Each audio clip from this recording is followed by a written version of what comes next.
Round 2 of our challenge series has more recently become the technical round, in which we ask you to use a skill or a technique in photography to take and post your picture. For round 2 of the Spring-Summer 2023 challenge, we're asking you to take and post a picture using a technique called off-camera lighting, but with a slight twist, because we would like you to use artificial light only. In its simplest form, off-camera lighting is any light that's not coming from your camera. That is, any light that's not coming from the flash that's attached to your camera, whether it's a built-in flash or whether it's an added flash. In its simplest form, it could be light from the sun. So it could be the sun illuminating a building or a person, etc. But obviously, because we're only asking for artificial light, you're not going to be able to use the sun or the ambient light in the sky. You're going to have to use something man-made. Typically, off-camera lighting refers to a studio setup where you'd have 3 lights in a studio. You'd have a key light to light the subject. You'd have a fill light to fill in any of the shadows. And you may have a backlight to light the back of the person. And it often is used for portraiture or product photography. Maybe none of us have a studio available to us to take our picture. So we probably, in that instance, have to use our house or a room and set up a room if we want to use that kind of off-camera lighting.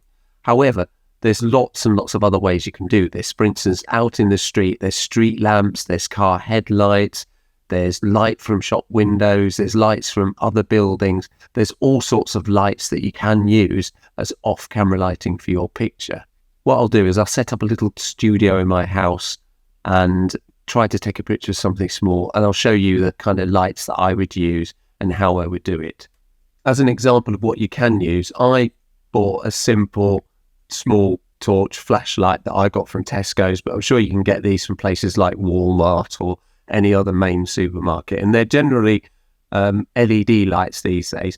You can use tungsten or fluorescent lights, and they will provide a slightly different color temperature than the LED light. For this bit of off-camera lighting, I've got a little bit of a studio set up in my room, and I've got a piece of glass sat on a table. It's important, if you're going to use glass, to have it as clean as you possibly can. And I've got a piece of plastic that came off of the back of an old TV, a back of a flat screen TV I use sometimes as a backdrop. I've got the flowers stood in some blue tack so that it stands up. And the idea is I'll illuminate the picture using this flashlight, and I'll try to get a nice image on this.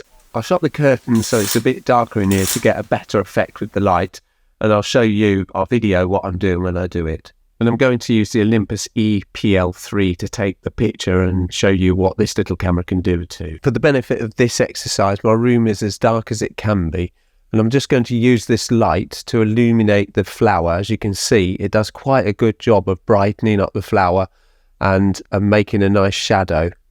And I could use different lights in different positions to get a different effect, and maybe even more than one light. But I'll set this up, I'll take this picture, and I'll show you this picture after I've taken it.